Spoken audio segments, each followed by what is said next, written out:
जय हिंद साथियों, welcome to V2 academy for general studies.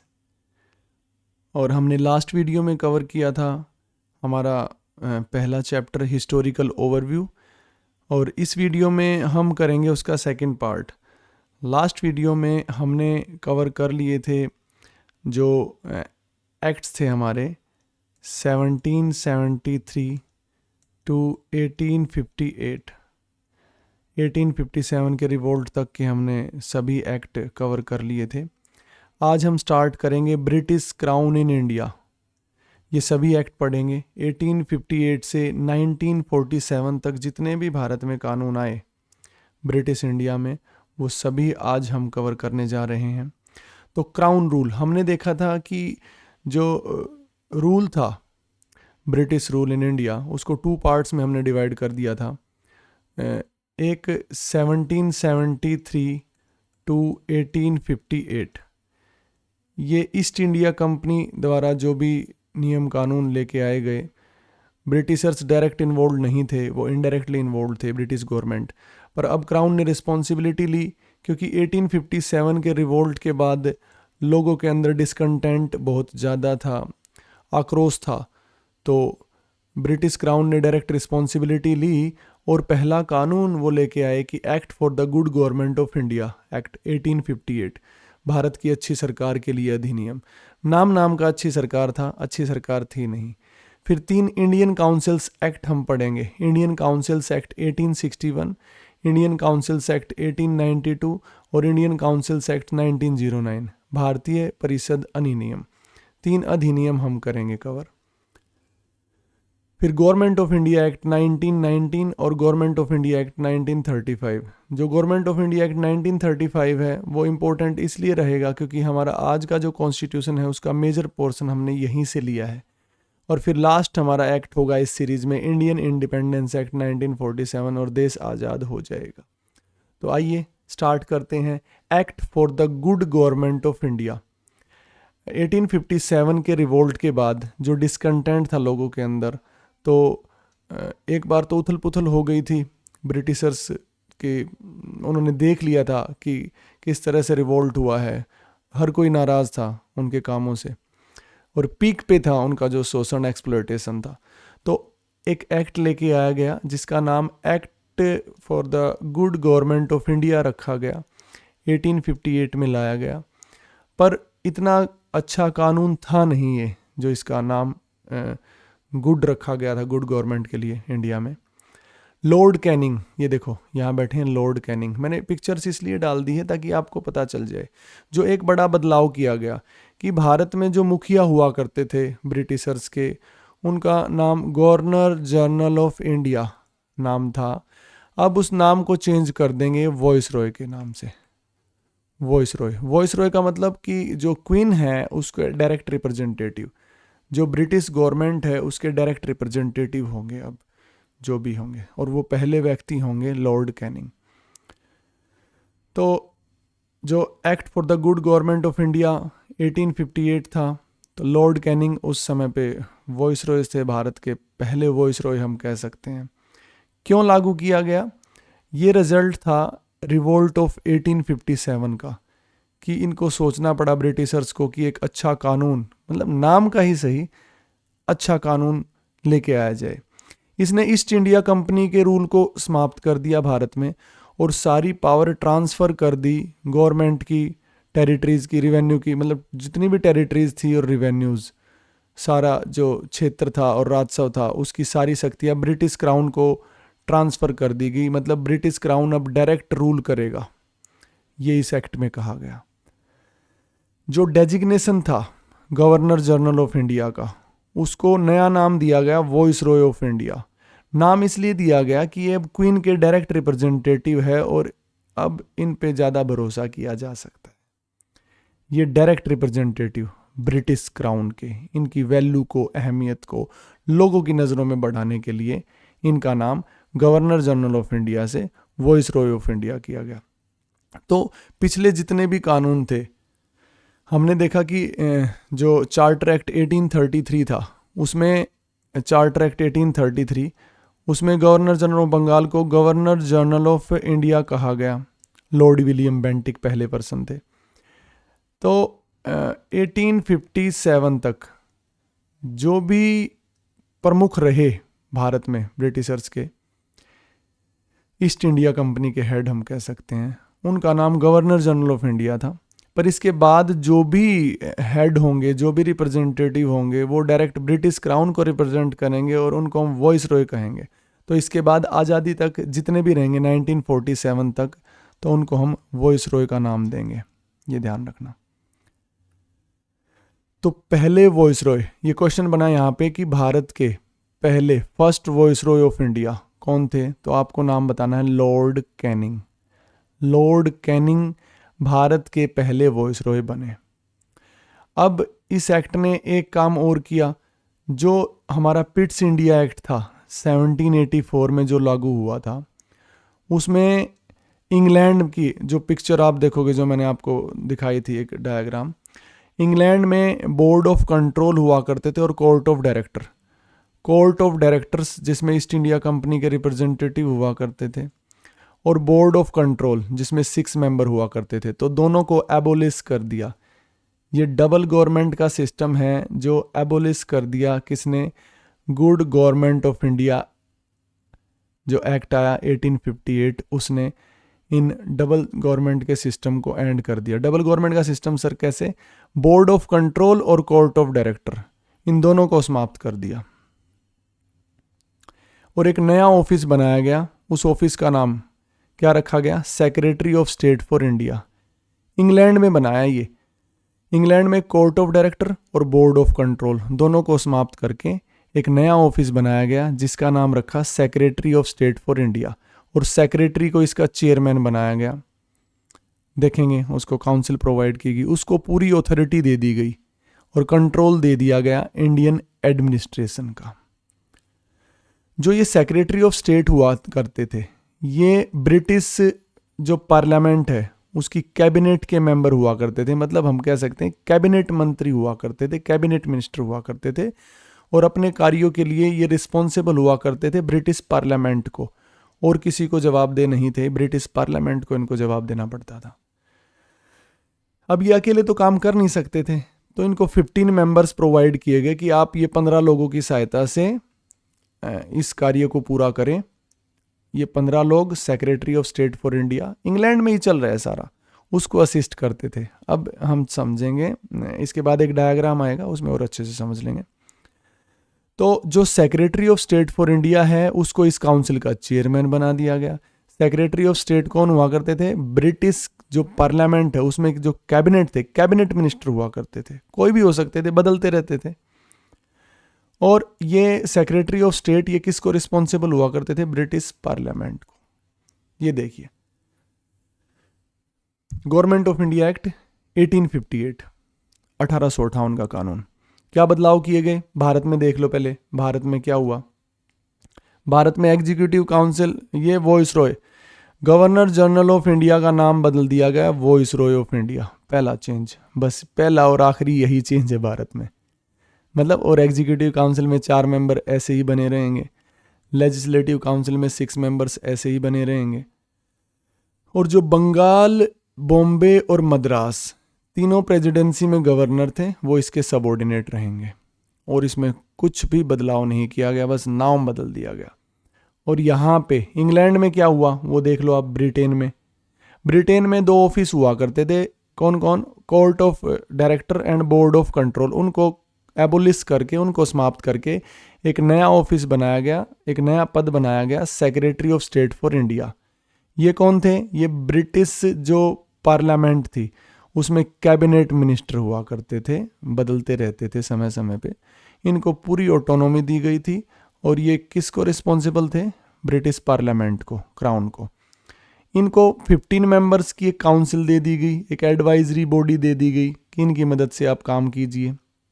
In 15 members में से भी 8 तो क्राउन, मतलब क्राउन अपॉइंट करेगा, क्वीन अपॉइंट करेगी, और 7 कोर्ट ऑफ डायरेक्टर से। बस कोर्ट ऑफ डायरेक्टर की अहमियत इतनी ही रह गई थी कि वो सदस्य जो पहले 24 हुआ करते थे, फिर 18 हुए, और 18 में से अब 7 ही रह गए। मतलब टोटल 15 में से 7 माइनॉरिटी में ही थे ये। अगर कुछ करना भी चाहते थे तो ये कर नहीं पाते, कुछ कर ही नहीं सकते थे क्योंकि माइनॉरिटी में थे। तो इस तरह की व्यवस्था थी गवर्नमेंट ऑफ इंडिया एक्ट 1858। इस डायग्राम को अच्छे से देख लेना, दोबारा से देख लेना, अच्छे से समझ में आ जाएगा, नहीं तो मुझसे पूछ लेना दोबारा। अब हम देखेंगे सीरीज ऑफ एक्ट। ये एक पार्टीशन था एक तरह से, जो act for the good government of India 1858। इसके बाद जितने भी कानून आएंगे वो हम देखते हैं। 3 तो आएंगे इंडियन काउंसिल्स एक्ट 1, 2, 3। 2 आएंगे गवर्नमेंट ऑफ इंडिया एक्ट 1, 2, और एक लास्ट आएगा इंडियन इंडिपेंडेंस एक्ट। तो ये टाइमलाइन से मैंने समझा दिया है। 1861 में जो एक बड़ा बदलाव हुआ, एक कानून आया, एक्ट आया, उसका नाम था इंडियन काउंसिल्स एक्ट, भारतीय परिषद अधिनियम 1861। उसके कुछ समय बाद 1892 में दूसरा इंडियन काउंसिल एक्ट आया 1892। इस बीच इंडियन नेशनल कांग्रेस बन चुकी थी 1885 में, 1885 में, और उसमें जो मॉडरेट्स और एक्सट्रीमिस्ट, नरम दल और गरम दल आप पढ़ेंगे, तो जो नरम दल था, मॉडरेट्स थे, उनकी सबसे बड़ी अचीवमेंट थी कि वो ये बदलाव लेके आए। वो ये मानते थे कि ये बदलाव लेके आना ज़रूरी है, ये एक्ट लेके आना ज़रूरी है, तभी दूसरे बदलाव किए जा सकेंगे। फिर काफ़ी लंबे समय के बाद 1909 में इंडियन काउंसिल एक्ट्स आया 1909, जिसको मोर्ले मिंटो रिफॉर्म भी बोलते थे। मोर्ले उस समय के सेक्रेटरी हुआ करते थे, secretary of state for India. ये सेक्रेटरी क्योंकि वॉइस रॉय से बड़े हैं, क्योंकि वो ब्रिटिश पार्लियामेंट में कैबिनेट मिनिस्टर के रैंक पे हैं और वॉइस रॉय इनको रिपोर्ट कर रहे हैं, तो ये जूनियर हुए, ये सीनियर हुए, तो पहले सेक्रेटरी का नाम आएगा, फिर वॉइस रॉय का नाम आएगा। तो सेक्रेटरी थे उस टाइम के मोर्ले और वॉइस रॉय थे मिंटो, तो मोर्ले मिंटो रिफॉर्म। फिर उसके 10 साल बाद 1919 में गवर्नमेंट ऑफ इंडिया एक्ट आया 1919, जिसको मॉन्टेग्यू चैम्सफोर्ड रिफॉर्म भी बोलते हैं। मॉन्टेग्यू सेक्रेटरी ऑफ स्टेट थे उस टाइम के और चैम्सफोर्ड वॉइस रॉय थे। Secretary Montagu secretary of state थे और चैम्सफोर्ड वॉइस रॉय थे, तो मॉन्टेग्यू चैम्सफोर्ड रिफॉर्म। फिर सबसे इम्पोर्टेंट जो एक्ट आया 1935 में, 1935 में गवर्नमेंट ऑफ इंडिया एक्ट 1935, जिसका मेजर पोर्शन हमने अपने संविधान में ले रखे हैं। लगभग 250 आर्टिकल्स हमने यहीं से ले रखे हैं। देखेंगे, पढ़ेंगे अगले जो चैप्टर्स आएंगे उनमें। और इसी सीरीज में लास्ट हम पढ़ेंगे 1947 में इंडियन इंडिपेंडेंस एक्ट आया। भारत आज़ाद हो गया तो भारत को आज़ाद करवाना है, इस तरह से हम कानून पढ़ रहे हैं। तो इंडियन काउंसिल एक्ट 1861 पे आ जाओ। अब शुरुआत करते हैं, तीनों काउंसिल्स एक्ट पढ़ेंगे। तो इंडियन काउंसिल्स एक्ट की सीरीज़ है।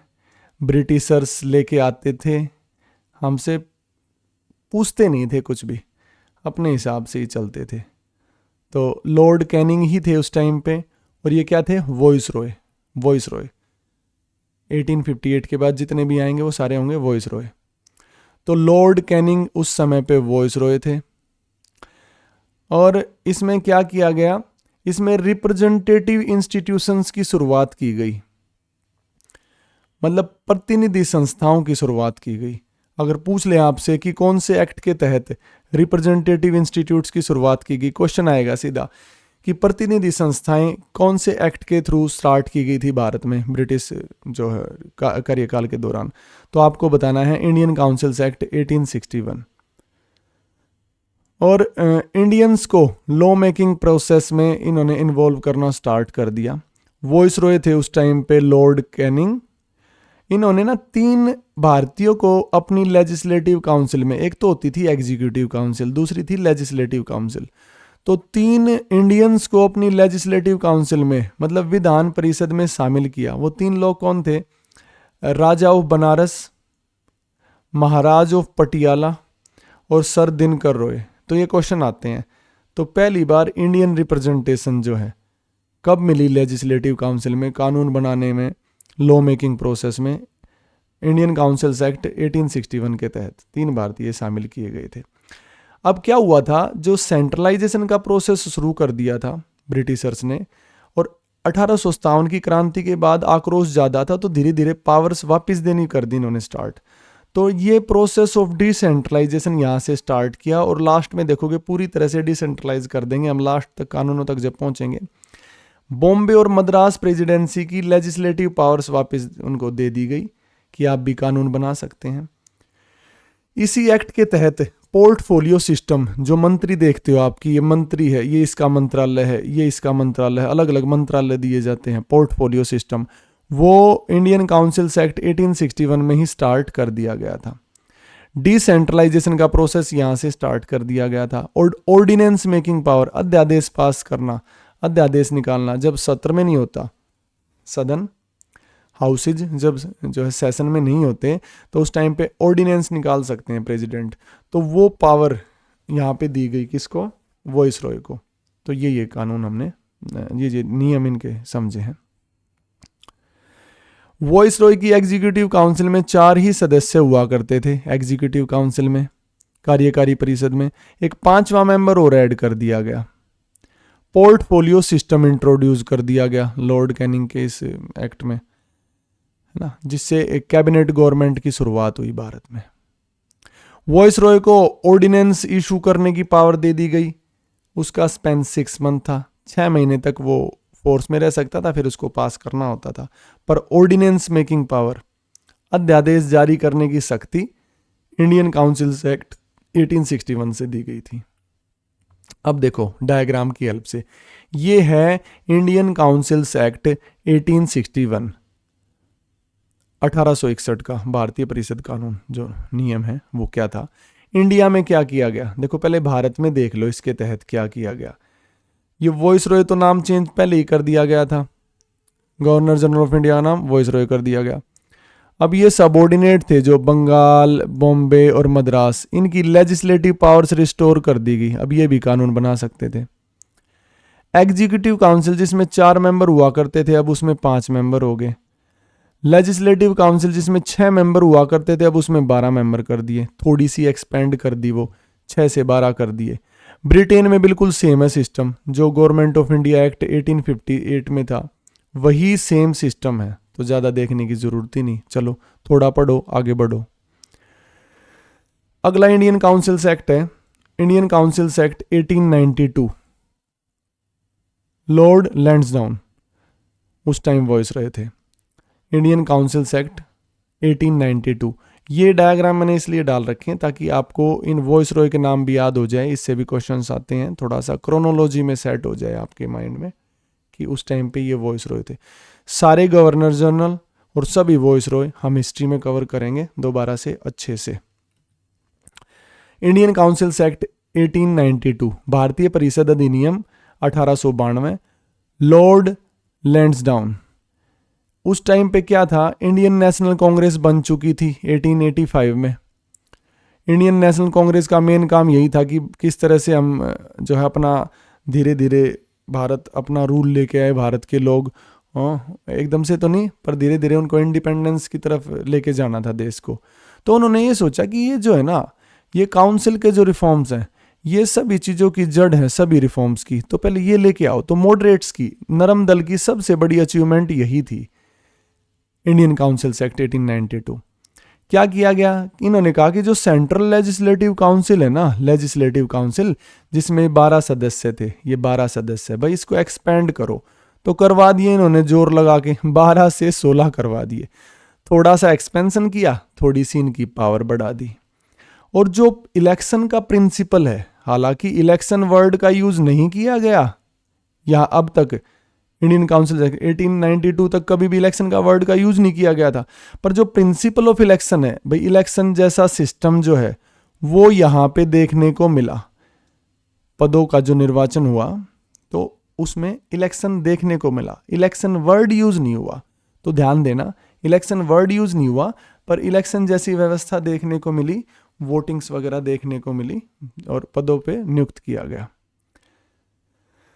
तो सिंपल सी बात, डायग्राम से समझ लो कि वॉइस रॉय की एक तो एग्जीक्यूटिव काउंसिल होती थी, कार्यकारी परिषद, और एक लेजिस्लेटिव काउंसिल जो विधायिका थी।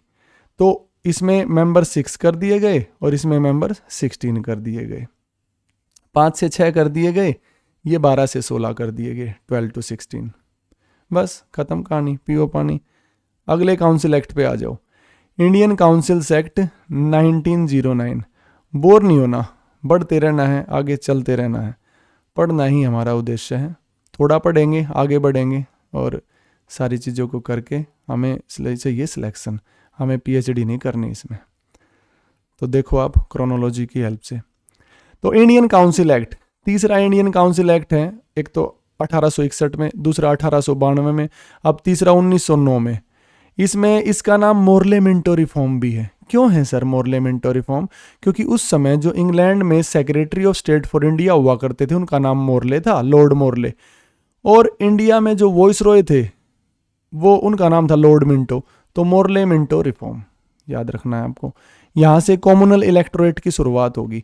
इंडियंस की रिप्रेजेंटेशन थोड़ी सी बढ़ गई है, मैंने डायग्राम में दिखा दिया है, थोड़े इंडियंस भी इसमें ऐड कर दिए गए हैं, है ना।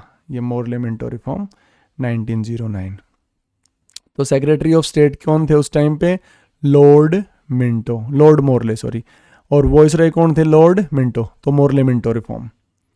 अब लेजिस्लेटिव जो काउंसिल है उसमें काफ़ी बड़ा बदलाव किया गया। 16 से 60 कर दिए गए सदस्य, 16 to 60। यहाँ पे लेजिस्लेटिव काउंसिल थी जो, इसमें 16 मेंबर्स थे, तो अब 60 कर दिए गए, 60। और पहली बार फर्स्ट टाइम इंडियंस को एग्जीक्यूटिव काउंसिल में ऐड किया गया, कार्यकारी परिषद में ऐड किया गया। यहाँ पे अब तक ये 6 मेंबर्स में से कोई भी इंडियन नहीं था। कभी 4 मेंबर हुए, फिर 5 मेंबर हुए, अब 6 मेंबर थे एग्जीक्यूटिव काउंसिल में। पर इंडियंस नहीं थे। लेजिस्लेटिव काउंसिल में थे तो इंडियंस, पर एग्जीक्यूटिव काउंसिल में इंडियंस नहीं थे। तो पहली बार एक लो मेंबर के तौर पर पहले भारतीय जो इसमें शामिल हुए वो थे सत्येंद्र प्रसाद सिन्हा। पहले भारतीय थे जो वॉइस रॉय की एग्जीक्यूटिव काउंसिल में एज ए लो मेंबर शामिल हुए। ये आपको ध्यान रखना है। और यही वो कानून था जिसने फूट डालो राज करो फूट डाल दी थी। हालांकि और भी काफ़ी सारे कारण थे, पर भारत और पाकिस्तान के अलग होने का एक कारण ये भी सबसे बड़ा था कि इन्होंने कॉमनल रिप्रेजेंटेशन शुरू कर दी, सांप्रदायिक प्रतिनिधित्व शुरू कर दिया मुस्लिम्स के लिए, कि भाई मुस्लिम्स का ना सेपरेट इलेक्टोरेट करो, अलग से निर्वाचन क्षेत्र करो, और मुस्लिम मेंबर्स को मुस्लिम ही इलेक्ट करेंगे, केवल मुस्लिम ही वोट डालेंगे। तो यहाँ से इन्होंने गड़बड़ कर दी थी, क्योंकि 1909 की बात है। इससे पहले इन्होंने बंगाल का पार्टीशन किया था 1905 में। कहा तो ये था कि बंगाल को संभालना मुश्किल हो रहा है, पर एक्चुअल में उसके पीछे रीज़न ये था कि ये जो है हिंदू और मुस्लिम में फूट डालना चाह रहे थे, क्योंकि नेशनलिज्म काफ़ी पीक पे था, राष्ट्रवाद बढ़ चुका था भारत में। तो कॉमनल इलेक्टोरेट की शुरुआत कौन से कानून में हुई? तो इंडियन काउंसिल्स एक्ट 1909 में, मोर्ले मिंटो रिफॉर्म में। लॉर्ड मिंटो को है ना फादर ऑफ कॉमनल इलेक्टोरेट बोलते हैं, सांप्रदायिक निर्वाचन मंडल के जनक के रूप में। बहुत ही नेगेटिव एक इन्होंने इतिहास में चैप्टर जोड़ दिया कि कॉमनल इलेक्टोरेट इन्होंने शुरुआत की। और नैरो फ्रेंचाइज थी, बहुत ही कम लोगों को वोट का अधिकार था, इनडायरेक्ट इलेक्शंस था वो भी। और हालांकि एक इलेक्शन का एलिमेंट इंट्रोड्यूस किया गया लेजिस्लेटिव काउंसिल में, सेंटर में केंद्र में जो लेजिस्लेटिव काउंसिल थी, विधान परिषद थी, उसमें इलेक्शन से लोग चुन के आया करते थे। तो क्या हुआ इंडिया में, देख लो, इंडिया की बात कर रहे हैं। जो एग्जीक्यूटिव काउंसिल है उसमें सदस्यों की संख्या बढ़ा दी गई, 7 + 1 8 मेंबर। ये 7 मेंबर थे, इनमें से एक मेंबर भारतीय थे और वो थे SP सिन्हा। एक मेंबर और ऐड कर दिया, कमांडर इन चीफ। और लेजिस्लेटिव काउंसिल विधान परिषद में संख्या 16 से 60 कर दी गई। पहले 16 थी, अब कर दी 60। चलो जी, बिल्कुल अच्छे से चल रहे हैं हम। अब अगला कानून, अब 2 गवर्नमेंट ऑफ इंडिया एक्ट पढ़ेंगे। गवर्नमेंट ऑफ इंडिया एक्ट 1919 और गवर्नमेंट ऑफ इंडिया एक्ट 1935।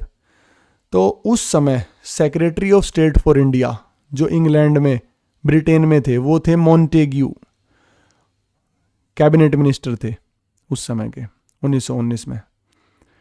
और भारत में वॉइस रॉय थे चैम्सफोर्ड, तो इसीलिए नाम दिया मॉन्टेग्यू चैम्सफोर्ड रिफॉर्म 1919 में। Government of India act 1919। Bharat सरकार अधिनियम 1919। याद रखना, सेक्रेटरी ऑफ स्टेट थे मॉन्टेग्यू और वॉइसरॉय थे चैम्सफोर्ड। इसका मेन ऑब्जेक्टिव क्या था कि रिस्पॉन्सिबल गवर्नमेंट एस्टेब्लिश करना भारत में, पर इंडिपेंडेंट तौर पे नहीं, वो रहेंगे ब्रिटिश एम्पायर का ही पार्ट। भाई अकेले तुम राज नहीं करोगे, रहोगे हमारे अंडर, ठीक है, रिस्पॉन्सिबिलिटी दे देंगे हम तुम्हें थोड़ी, पर ऐसे नहीं। हमारी मांग ये चल रही थी, फिर धीरे धीरे पूर्ण स्वराज की मांग हुई। हिस्ट्री में कवर होंगी जो चीज़ें। अभी पॉलिटिकल पॉइंट ऑफ व्यू से पढ़ो। उस समय जो इंग्लैंड के प्राइम मिनिस्टर थे ना, उनका नाम था David Lloyd George.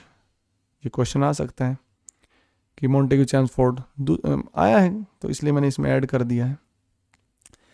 Secretary of, अच्छा एक अच्छा काम हुआ, जो चार्टर एक्ट आया था ना 1793 में, जब ईस्ट इंडिया कंपनी, जब गवर्नर जनरल ऑफ इंडिया की बात चला करती थी, गवर्नर जनरल हुआ करते थे, तो उस टाइम पे जो सेक्रेटरी ऑफ स्टेट थे ना, सेक्रेटरी ऑफ स्टेट को उनकी पेमेंट की जाती थी इंडिया से, पर अब उनकी पेमेंट की जाएगी ब्रिटिश एक्सचेंजर से, ब्रिटिश राजकोष से। तो ये जो गलती की थी इन्होंने, इसको सुधार लिया। 1793 की गलती को 1919 में सुधारा। ऐसे थे ये ब्रिटिशर्स। अच्छा, सबसे बढ़िया चीज़, सबसे अच्छी चीज़ इन्होंने क्या की, जो अब तक हमें देखने को मिलती है, इसने जो सब्जेक्ट्स थे ना, विषय थे जितने भी कानूनी व्यवस्था के, उनको दो लिस्ट में डिवाइड कर दिया, सेंट्रल लिस्ट और स्टेट लिस्ट। स्टेट को प्रोविंस भी बोलते हैं, प्रांत भी बोलते हैं, प्रोविंस बोला करते थे उस टाइम पे, प्रांत।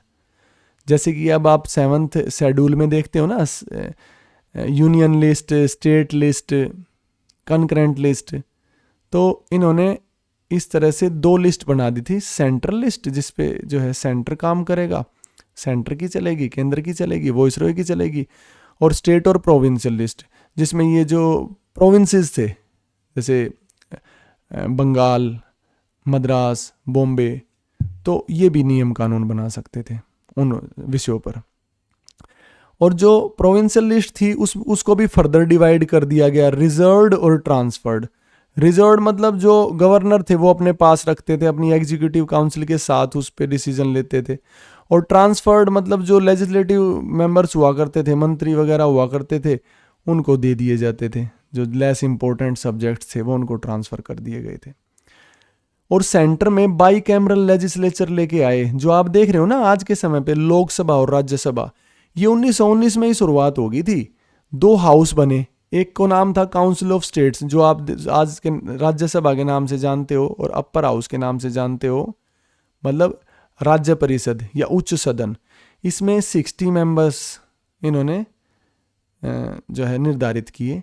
आज इसमें लगभग 245 मेंबर हैं, 245 सदस्य हैं, और इनका टेन्योर 5 ईयर्स हुआ करता था। आज के टाइम में 6 ईयर्स है, पर उस टाइम पे 5 ईयर हुआ करता था। और दूसरा सदन बनाया इन्होंने लेजिस्लेटिव असेंबली, लोअर हाउस मतलब विधानसभा, निचला सदन, जो लोकसभा के नाम से आप जानते हो। इसके सदस्य 145 निर्धारित किए, 145, जो आज के समय पे 543 है, 543। इसका टेन्योर 3 साल रखा गया, जो आज के टाइम में 5 ईयर्स है, उस टाइम पे 3 साल था इसका टेन्योर। तो हमने देखा कि सब्जेक्ट्स को डिवाइड कर दिया गया किस लिस्ट में, सेंट्रल लिस्ट और स्टेट लिस्ट में, और केंद्र में बाई कैमरल लेजिस्लेचर लेके आगे, द्विसदनीय शासन ले आए, द्विसदनीय विधानमंडल ले आए। एक तो काउंसिल ऑफ स्टेट्स, दूसरा legislative assembly. Council of states में 60 मेंबर्स, लेजिस्लेटिव असेंबली 145 मेंबर्स। इसका 5 ईयर टेन्योर, इसका 3 ईयर्स टेन्योर। जो कॉमनल रिप्रेजेंटेशन थी ना, जो गवर्नमेंट ऑफ इंडिया एक्ट 1909 1909 में जो मोरलेमेंटो रिफॉर्म से लेके आए थे, ये कॉमनल रिप्रेजेंटेशन मुस्लिम तक सीमित नहीं रखी गई, वो इन्होंने एक्सटेंड कर दी 6 को भी। भाई 6 को 6 देंगे और ये सीट इनके लिए रिजर्व कर दो। इंडियन क्रिश्चियंस थे उनके लिए भी, एंग्लो इंडियंस के लिए भी, यूरोपियंस के लिए भी। बहुत सारे यूरोपियंस आए थे भारत में, मैंने फर्स्ट वीडियो में आपको बताया भी था, उससे देख सकते हैं, नहीं तो हिस्ट्री में हम करेंगे ही। मतलब कॉमनल रिप्रेजेंटेशन को और बढ़ावा दे दिया इन्होंने, मुस्लिम्स तक सीमित नहीं रखा। हाँ, एक काम हुआ कि वोट देने का अधिकार है जो, उसको लिमिटेड लोगों को दिया गया, जैसे प्रॉपर्टी के बेसिस पे, भाई प्रॉपर्टी किसकी कितनी है, टैक्स कौन कितना देता है, एजुकेटेड है या नहीं, उसके आधार पर लोगों को मताधिकार प्रदान किए, बहुत ही कम लोगों को दिए गए। हाँ, सबसे बढ़िया काम और सबसे अच्छा काम ये हुआ कि गवर्नमेंट ऑफ इंडिया एक्ट 1919 में औरतों को वोटिंग राइट्स दिए गए। वोटिंग राइट दिए गए इंडियन वुमेन्स को पहली बार। इस मामले में अच्छा एक स्टेप लिया गया था ये, तो ये अच्छा काम हुआ। इसने क्या किया, जो एक नया हाई कमिश्नर, नया ऑफिस क्रिएट किया जिसका नाम था the high commissioner for India, London में, और जो सेक्रेटरी ऑफ स्टेट का ऑफिस था ना, उससे कुछ पावर लेके इसको दे दी गई कि भाई संभालो। अब हाई कमीशन क्या होते हैं, जो कॉमनवेल्थ मेंबर्स होते हैं ना, जहां जहां पे ब्रिटिशर्स ने अपना शासन किया था तो कॉमनवेल्थ के सदस्य हैं, तो वहाँ हाई कमिश्नर मिलेगा आपको। और इसने क्या कहा कि ये कहना पब्लिक सर्विस कमीशन है, जो सेंट्रल पब्लिक सर्विस कमीशन की एस्टेब्लिशमेंट करो, जो कि 1926 में हुई थी। सिविल सर्वेंट्स, जो कि आज के समय पे आप में से काफ़ी बच्चे तैयारी करने की सोच रहे हैं या कर रहे हैं, तो जैसे यूपीएससी है अभी, तो इसकी establishment government of India act 1919 के तहत हुई थी। देख लेते हैं डायग्राम से सेंटर में क्या हुआ। मैंने बताया था कि सेंटर में एग्जीक्यूटिव काउंसिल है जो, वो तो थी, उसके मेंबर्स 8 कर दिए गए, और 8 में से 3 इंडियंस थे, 8 में से 3 भारतीय थे, मतलब माइनॉरिटी में थे, कोई मेजोरिटी में नहीं थे। पहले इसके सदस्य एसपीसी ना हुए थे, जो कि लो मेंबर थे, पिछली मैंने स्लाइड्स में करवा दिया आपको। केंद्र में बाई कैमरल लेजिस्लेचर, मतलब द्विसदनीय विधानमंडल की स्थापना कर दी गई। 2 सदन बना दिए गए। एक तो था हमारा अपर हाउस, जिसको हम राज्यसभा के नाम से जानते हैं आज के समय में, अगर मैं आपको समझाऊं, जिसको council of states, legislative council ये बोलते थे, राज्य परिषद या विधान परिषद। और लेजिस्लेटिव असेंबली, मतलब विधानसभा, जिसको आप आज लोकसभा के नाम से जानते हो। तो काउंसिल ऑफ स्टेट्स में अपर हाउस में तो 60 मेंबर्स थे, लोअर हाउस में 145 मेंबर्स थे। इसमें 60 सदस्य थे, इसमें 145 सदस्य। 60 सदस्यों में से जो है 34 इलेक्टेड थे, निर्वाचित, इलेक्शन से आए थे, और इसमें 145 में से 104 निर्वाचन से आए थे। तो ज़्यादातर इलेक्शन जीत के आए थे, मतलब मेजोरिटी है ना, जो मेंबर्स दोनों हाउसेज में, वो डायरेक्ट इलेक्शन से चुन के आए थे। तो अब इलेक्शन का सिस्टम बढ़िया फुल फ्लैज्ड वे में चला हुआ था। अब देखते हैं स्टेट्स में। ये हमने देखा था सेंटर में क्या हुआ, केंद्र में क्या हुआ। अब स्टेट्स भी तो थी, बहुत सारे प्रोविंसेस भी तो थे, तो प्रोविंसेस में क्या हुआ वो देख लेते हैं। प्रोविंसेस में रिस्पॉन्सिबल गवर्नमेंट बनाई गई, कि भाई रिस्पॉन्सिबिलिटी इनको दे दी गई। डायरकी क्या होता है सर?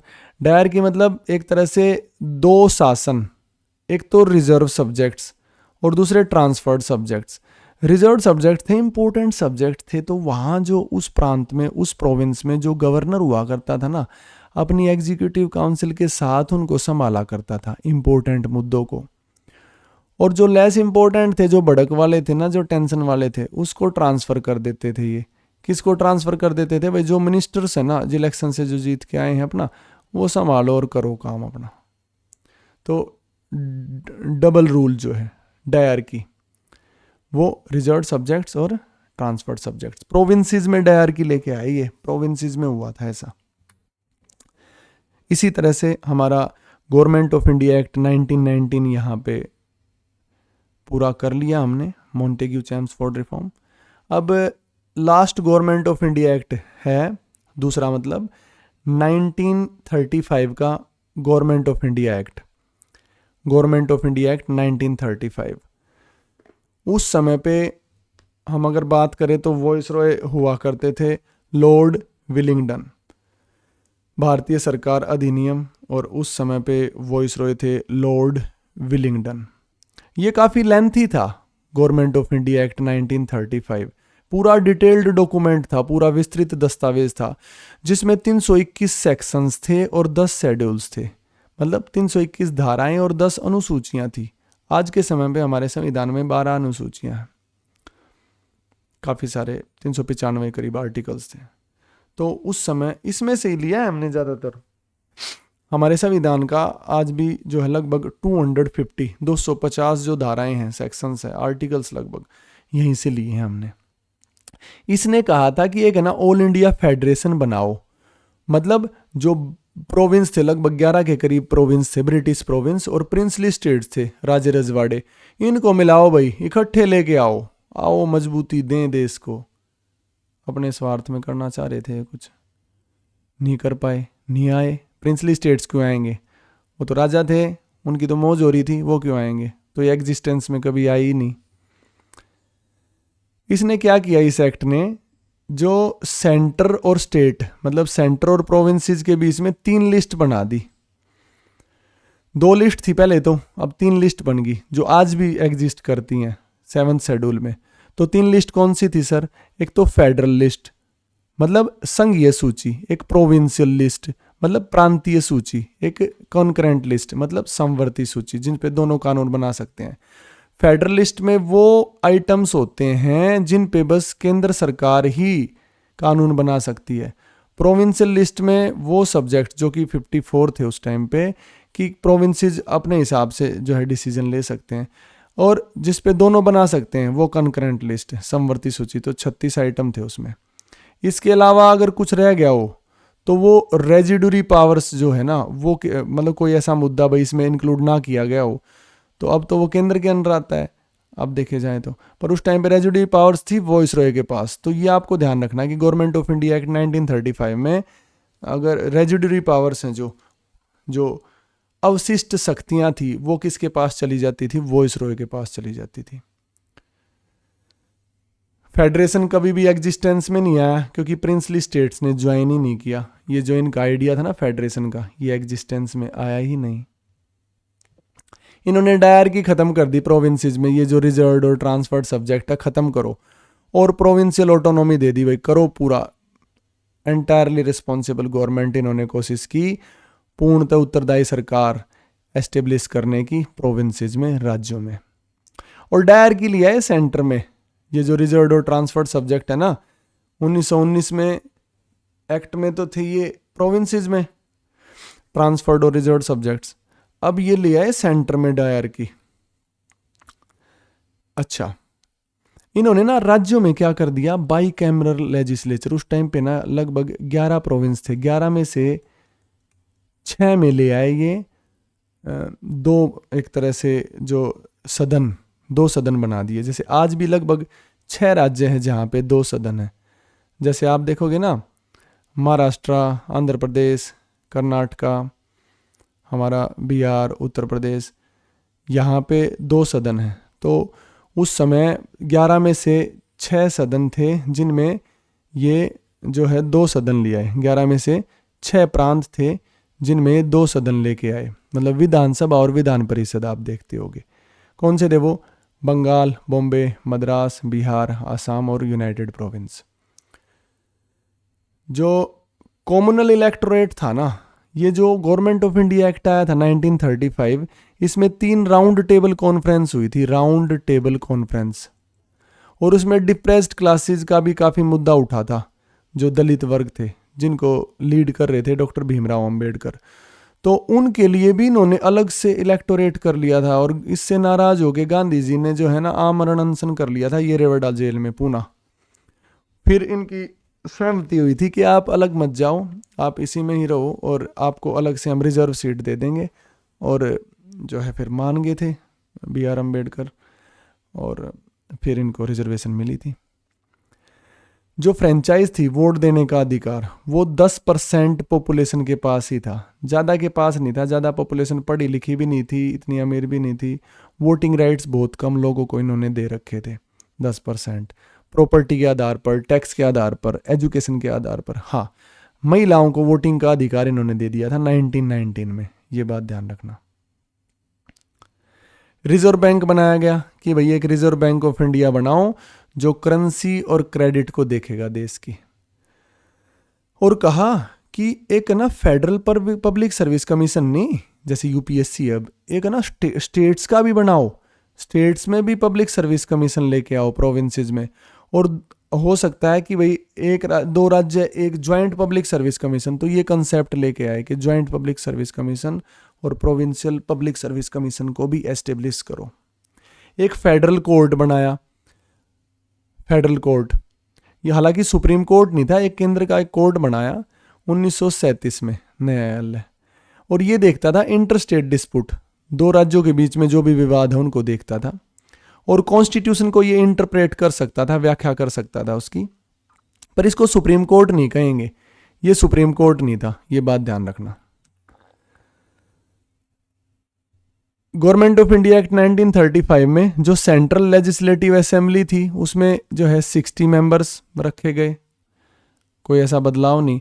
पर जो सेंट्रल लेजिस्लेटिव असेंबली थी ना, जो आज के समय में आप लोकसभा कह रहे हो, उसके सदस्यों की संख्या 145 से 375 कर दी गई, 375 कर दी गई।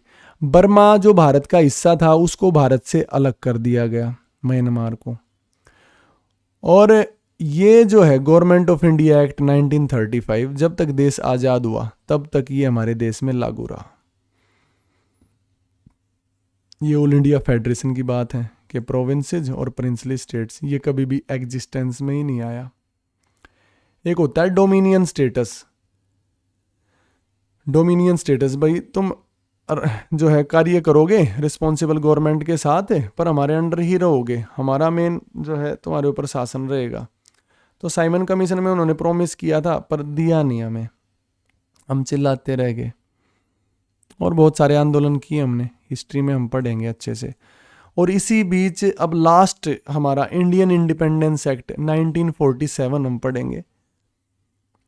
आज़ादी के लिए जो भारतीय स्वतंत्रता अधिनियम 1947, ये है लॉर्ड माउंटबेटन। लॉर्ड माउंटबेटन को जिम्मेदारी दी गई कि भाई सुलह करवाओ और जो है अब मुश्किल हो रही है, भाग लो यहाँ भारत से। तो जैसे तैसे करके इन्होंने कुछ व्यवस्थाएं बनाई। देखते हैं 20 फरवरी 1947 को ब्रिटिश प्राइम मिनिस्टर थे क्लेमेंट एटली, उन्होंने डिक्लेयर कर दिया कि जो भारत में ब्रिटिश रूल खत्म हो जाएगा 30 जून 1948 को, जून 30 1948 को, और हम पूरी पावर जो है वो ट्रांसफ़र कर देंगे रिस्पॉन्सिबल इंडियन हैंड्स में। अब ये रिस्पॉन्सिबल इंडियन हैंड्स हैं जो जिम्मेदार भारतीय हाथों में, ये कौन से हैं भाई? यहीं से झगड़ा शुरू हो गया, कौन से हैं ये जिम्मेदार हाथ? तो फिर लॉर्ड माउंटबेटन को जिम्मेदारी दी गई और 3 जून 1947 को, इसको जून 3 प्लान भी बोलते हैं, जो उस टाइम पे भारत के वॉइसरॉय थे लॉर्ड माउंटबेटन, उनको जिम्मेदारी दी गई कि आप पार्टीशन का प्लान लेके आए वो, कि भारत और पाकिस्तान किस तरह से अलग होंगे और आज़ाद होंगे। और वो प्लान है जो कांग्रेस ने भी, इंडियन नेशनल कांग्रेस और मुस्लिम लीग, जो कि दो बड़े संगठन थे उस समय के, उन्होंने स्वीकार कर लिया। और फिर यही इम्प्लीमेंट हुआ। इसी से जो है ये जो प्लान था, इसी को इमीडिएट इफेक्ट देने के लिए, एनेक्ट करने के लिए इंडियन इंडिपेंडेंस एक्ट आया 1947। अब हुआ क्या इसमें? इस एक्ट ने ये कहा कि भारत में ब्रिटिश रूल एंड हो जाएगा और भारत है ना 15 अगस्त 1947 को आज़ाद हो जाएगा और सॉवरेन। अब वो खुद डिसीजन ले पाएगा, किसी भी बाहरी शक्ति का उस पर किसी भी प्रकार का दबाव नहीं होगा। इसने पार्टीशन की बात की कि इंडिया और पाकिस्तान दो अलग अलग डोमिनियन बनेंगे, इसकी बात की, विभाजन हो जाएगा। और जो वॉइसरॉय का पद था, जो कि गवर्नमेंट ऑफ इंडिया, जो act for the good government of India 1858 में स्टार्ट किया था वॉइसरॉय का पद, अब वो भी ख़त्म कर देंगे हम। और अब दोबारा गवर्नर जनरल, अपनी जिम्मेदारी हटा ली ब्रिटिशर्स ने, बड़े तेज थे। तो पहले दे दिया अपने आप नाम कि हाँ ब्रिटिश क्राउन के अंडर है, डायरेक्ट उसको रिस्पॉन्सिबल है। अब कह दिया बस अब ये पद ख़त्म कर देंगे, गवर्नर जनरल का पद फिर वापस आ जाएगा। और गवर्नर जनरल है जो, वो ब्रिटिश किंग है, वो अपॉइंट करेंगे। किसकी एडवाइस पे? कैबिनेट की, दोनों डोमिनियन की। भारत वालों से पूछ लेंगे भाई किसको बनाना है गवर्नर जनरल, खुद बनोगे या हम बनाएं? किसी को ही बना दो, आपकी मर्जी। ठीक, पाकिस्तान ने डिसीजन लिया कि वो खुद बनेंगे, हमने डिसीजन लिया कि हमने लॉर्ड माउंटबेटन को ही बना दिया था कि हमारे पहले इंडिपेंडेंट इंडिया के भाई वो गवर्नर जनरल बने थे। बैक ट्रैकिंग हुई थी।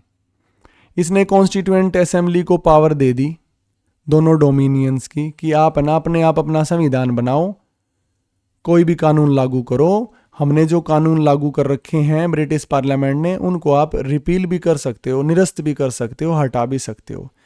इसने जो secretary of state for India का एक डिपार्टमेंट, वो ऑफिस था इंग्लैंड में, उसको समाप्त कर दिया और उसके सारे फंक्शंस हैं जो वो secretary of state for Commonwealth affairs, उसको ट्रांसफ़र कर दिए। इसने कह दिया भाई ब्रिटिश पैरामाउंटसी जो है, ब्रिटिश प्रभुत्व जो है भारत पे ख़त्म हो जाएगा और इंडियन प्रिंसली स्टेट्स पे भी, जो राज्य रजवाड़े हैं और जनजातीय क्षेत्र हैं, उन पे भी अब हमारा कोई अधिकार नहीं है, आप अपने हिसाब से चलो। कब से? 15 अगस्त 1947 से। उसने कह दिया कि जितनी भी प्रिंसली स्टेट्स हैं, यहीं से झगड़ा स्टार्ट हुआ था। इंडियन प्रिंसली स्टेट्स को कह दिया आपकी छूट है, आप या तो भारत में शामिल हो जाओ या पाकिस्तान में शामिल हो जाओ या फिर आज़ाद रहो। और तीन, हालांकि हमारे जो देश के ये सरदार वल्लभ भाई पटेल थे, उन्होंने काफ़ी एक लौह पुरुष के नाम से उनको जानते हैं, क्योंकि उन्होंने बहुत सारे प्रिंसली स्टेट्स को इंक्लूड कर दिया था, समझा दिया था अपने अपने तरीके से। पर 3 स्टेट्स थे उस टाइम पे, 3 प्रोविंस प्रिंसली स्टेट्स थे। कौन कौन से? जम्मू एंड कश्मीर, हैदराबाद और जूनागढ़। हैदराबाद और जूनागढ़ का मैटर तो सोल्व कर दिया उसी टाइम, एक का पुलिस एक्शन से हैदराबाद का, और जूनागढ़ का रेफरेंडम से। पर जम्मू कश्मीर का मुद्दा सोल्व नहीं हो पाया था, जो कि अभी थोड़ा सा सेटल हुआ है। तो अंग्रेज़ों ने ही किया था वो, ऐसे इस अवस्था में छोड़ गए थे वो हमें। तो इन्होंने गवर्नर जनरल ऑफ इंडिया को और प्रोविंशियल गवर्नर्स को, उनको कॉन्स्टिट्यूशनल हेड घोषित कर दिया। और इन्होंने बंगाल का और पंजाब का भी पार्टीशन किया। क्यों? क्योंकि पंजाब है जो एक तो पाकिस्तान में हिस्सा आ गया था, एक भारत में रह गया था। बंगाल का भी एक हिस्सा जो कि अब बांग्लादेश है, पहले ईस्ट पाकिस्तान हुआ करता था, तो बंगाल का भी विभाजन कर दिया गया, पार्टीशन कर दिया गया। लॉर्ड माउंटबेटन भारत के पहले गवर्नर जनरल बने न्यू डोमिनियन ऑफ इंडिया के। उन्होंने ही जवाहरलाल नेहरू को पहले प्रधानमंत्री के तौर पे, आज़ाद भारत के पहले प्रधानमंत्री के तौर पे शपथ दिलवाई थी। फिर हमने देखा कि उस टाइम पे जो भी लोग निर्वाचित होके आए थे, एक कॉन्स्टिट्यूएंट असेंबली बनाई गई 1946 में, और वही पार्लियामेंट बनी इंडियन डोमिनियन की। कॉन्स्टिट्यूएंट असेंबली बनाई गई 1946 में, उन्होंने संविधान बनाया, नॉर्मल कानून बनाए। इस तरह से भारतीयों को जो है एक एनिमेटेड वे में मैंने आपको दिखाया है कि हमारे हाथ में अपनी कानून व्यवस्था आई। और ये थे वो लोग जो एक शुरुआती दौर में जिन्होंने मेहनत की, काफ़ी काम किए और जीरो से हीरो बने हम। सबका योगदान है अपना अपना, भूला नहीं जा सकता। तो इंटरिम गवर्नमेंट, अंतरिम सरकार थी ये। इसमें मुस्लिम लीग के भी सदस्य थे। 2 सितंबर 1946 की बात है ये। कैबिनेट मिशन प्लान के प्रोपोजल से बनाया गया था। पूछ भी लें कि इंटरिम गवर्नमेंट किसके प्रोपोजल से बनी थी, तो कैबिनेट मिशन जो 1945 में आया था। तो इसमें कौन कौन थे? जवाहरलाल नेहरू, सरदार वल्लभ भाई Patel, doctor Rajendra Prasad, doctor John मेथाई, Jagjivan Ram, सरदार बलदेव सिंह, C.H. बाबा, लियाकत अली खान, अब्दुल रब निस्तियार, असफ अली, सी राजगोपालाचारी, I.I. चंद्रीगर, गजनफर अली खान, जोगेंद्र नाथ मंडल। इनके मंत्रालय आप देख लेना, पोर्टफोलियो जो भी इन्होंने हेल्ड किए थे, हिंदी में भी लिख दिए हैं। इसको भी एक बार इसका रिव्यू ले लेना, क्योंकि इससे भी क्वेश्चन आ सकते हैं। इस टेबल को आप रिवाइज करते रहना, 2-3 बार रिवाइज कर लेना। फिर उसके बाद क्या हुआ, इसमें से ना मुस्लिम लीग के भी सदस्य थे, तो वो चले गए। उसके बाद एक चेंजेज होंगे इसमें, वो देखते हैं अगली स्लाइड्स में। जो मेंबर थे इंटरिम गवर्नमेंट के, वो वॉइस रॉय के एग्जीक्यूटिव काउंसिल के मेंबर थे। वॉइस रॉय तो होते थे हेड उस काउंसिल के, और जवाहरलाल नेहरू को वाइस प्रेसिडेंट बना रखा था। अब देखो, ये हैं वो लोग। मुस्लिम लीग के जाने के बाद आज़ाद भारत की ये पहली एक तरह से कैबिनेट थी। ये देख लो, कैबिनेट मिनिस्टर्स थे ये सारे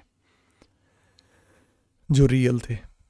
इस टेबल फॉर्म में देख लो, जवाहरलाल नेहरू के पास था, प्राइम मिनिस्टर थे ये, external affairs minister and Commonwealth relation, scientific research, ये पोर्टफोलियोज थे इनके पास। सरदार वल्लभ भाई पटेल जी के पास होम, इंफॉर्मेशन एंड ब्रॉडकास्टिंग और स्टेट्स डिपार्टमेंट इनके पास था। डॉक्टर राजेंद्र प्रसाद जो हमारे देश के पहले राष्ट्रपति बने थे, उनके पास फूड एंड एग्रीकल्चर था। Doctor Shyama Prasad Mukherjee industries and supply, Jagjivan Ram labour, Sardar Baldev Singh defence, VN Gadgil works mines and power, RK. Shanmukham Chetty finance, Rafi Ahmed Kidwai communication, doctor John Mathai railways and transport, Maulana Abdul Kalam Azad education, CH. Bhabha commerce, Rajkumari Amrit Kaur health, doctor BR. Ambedkar law. सारे याद कर लेना अच्छे से, क्वेश्चन बनेगा और आप लोग करेंगे। कुछ इंपॉर्टेंट फैक्ट्स हैं कि जो बाउंड्री डिसाइड की गई थी भारत और पाकिस्तान के बीच में, वो बाउंड्री कमीशन थी जिसके हेड थे रेडक्लिफ। काफ़ी आनन फानन में इन्होंने बाउंड्री डिसाइड की थी। ऐसा भी हुआ था, ऐसे टेढ़ी मेढ़ी। देखो अमेरिका में देखना कितना सिमेट्रिकल मिलेंगे, 50 स्टेट्स हैं, बिल्कुल सिमेट्रिकल मिलेंगे, पर यहाँ तुम ऐसे ऐसे ऐसे ऐसे ऐसे ऐसे ऐसे क्या ही कर दिया था इन्होंने। पता चला ये इनको पता ही नहीं है कहाँ है ये सोच रहे थे हम भारत में पर थे पाकिस्तान में, ये सोच रहे थे हम पाकिस्तान में थे भारत में। अभी हमने बांग्लादेश के साथ आइलैंड्स का एक्सचेंज किया और इसको सेटल करने की कोशिश की गई है, इनको पता ही नहीं था। रेडक्लिफ ने बड़ा गलत काम करके गए। तो इसी के साथ हमारा फर्स्ट जो चैप्टर था इंडियन पॉलिटी का, भारतीय राजनीति का, वो यहाँ पे कंप्लीट हुआ। हिस्टोरिकल ओवरव्यू, ऐतिहासिक अवलोकन। हमने कोशिश की कि स्लाइड्स की हेल्प से पूरा अच्छे से कर लें इस चैप्टर को, और किया भी। तो इसमें कोई भी अगर डाउट है आपको तो आप मुझसे कमेंट सेक्शन में पूछ सकते हैं। हमने अभी कंप्लीट किया है इंडियन पॉलिटी का पहला चैप्टर, हिस्टोरिकल ओवरव्यू। अब नेक्स्ट वीडियो में हम स्टार्ट करेंगे हमारा सेकंड चैप्टर, कॉन्स्टिट्यूएंट असेंबली, संविधान सभा। थोड़ा सा लंबा हो गया जो वीडियो की ड्यूरेशन थी, पर इससे छोटा हम कर भी नहीं सकते। करना ही क्या है ना, आपको एक ही काम करना है, बस समय देना है, इतना ही समय देना है जितने लेंथ की वीडियो है। और सेकंड चैप्टर स्टार्ट करेंगे, तब तक आप इस चैप्टर को रिवाइज कीजिए, और अगर कोई भी डाउट है तो मुझसे पूछिए कमेंट सेक्शन में। ब्रिटिश रूल हमने भारत में किया 1773 से 1947, 1773 to 1947। Company rule, crown rule, सारे कानून पढ़े। किसी भी कानून में अगर किसी बच्चे को कोई भी डाउट है, ये सबसे टफ टॉपिक था। अब इसके बाद सब इजी है। अगर ये आपने समझ लिया, हो सकता है कुछ बच्चों को ये बोरिंग लगे, पर इतना ही करना है जितना बताया है, इससे ज़्यादा कुछ भी नहीं है। तो आप अच्छे से करना। मैं इसके हैंडआउट्स शेयर कर दूंगा आप लोगों के साथ टेलीग्राम चैनल पे, जल्द ही हम करेंगे। और हैंडआउट्स हिंदी और इंग्लिश दोनों मीडियम के अलग अलग, और ये प्रेजेंटेशन भी कोशिश करेंगे आपके साथ शेयर करने की। अगर किसी भी बच्चे को किसी भी तरह का कोई डाउट है तो आप मुझसे कमेंट सेक्शन में पूछ सकते हैं। इतने लंबे समय तक मेरे साथ बने रहने के लिए आपका धन्यवाद। जय हिंद।